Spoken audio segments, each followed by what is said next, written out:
You're watching Thrifty Kaniffy.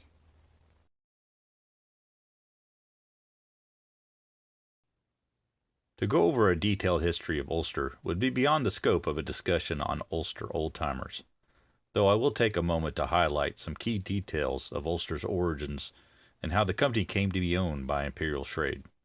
In 1871, Sheffield, England native William Booth helped form a cutlery co-op comprised of English colleagues and Connecticut natives called the Ellenville Knife Co-op. Work began in a building that formerly housed a foundry along the banks of the Bearskill Stream in Ellenville, New York. From the start, the co-op struggled to find direction, with frequent disagreement among company officers and its investors. In 1876, key member Dwight Devine stepped in and bought out full ownership of the fledgling company and renamed it Ulster Knife Company. The name Ulster was derived from the state county in which Ellenville resided, and yes, for those wondering, Ulster County was so named for the Irish province. In 1900, Ulster added Dwight Devine & Son to the company name. In 1923, the name was changed again to Dwight Devine & Sons. Ulster went on producing well-made knives for more than 60 years, but some have critiqued that by continuing on with old handmade methods for far too long, they lagged behind their competitors. In 1941, Devine's Sons sold company control to knife magnate Albert Bear of Imperial and later Schrade, creating the Ulster and Old Timer connection. Schrade Walden started the Old Timer line of knives in 1959 when they introduced the 2OT.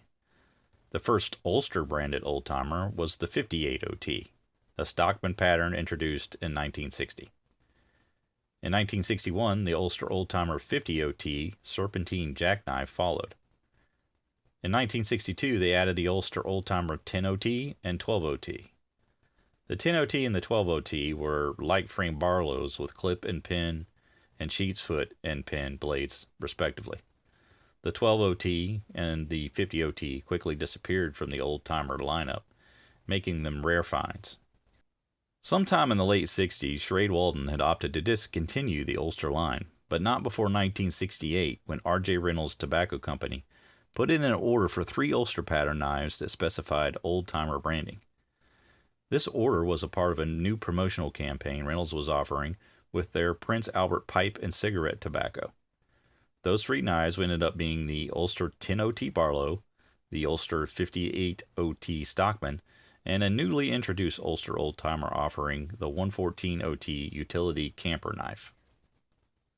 The offer appeared on specially marked Reynolds Prince Albert tins of tobacco. The wrappers within detailed how to submit for one of the 3 knives. By sending in 5 wrappers and $2, you can mail away and later receive the knife of your choosing.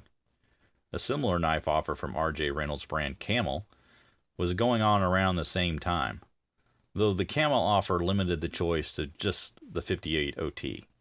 The Prince Albert promotion was slated to end in December 1973, according to the information provided on the wrappers. But it's been said that Schrade continued to honor that offer all the way up until 1984 when they finally closed operations. According to insiders, any such submission containing the wrappers and $2 would still be honored, with the recipient getting a letter of apology for the offer's expiration and given a knife of similar nature among available stock. That's a pretty cool thing to do for a company some 11 years later. For further details about the Ulster Old Timer knives and the source for much of the information provided here, please follow the link in the description below and read Larry Vickery's full report.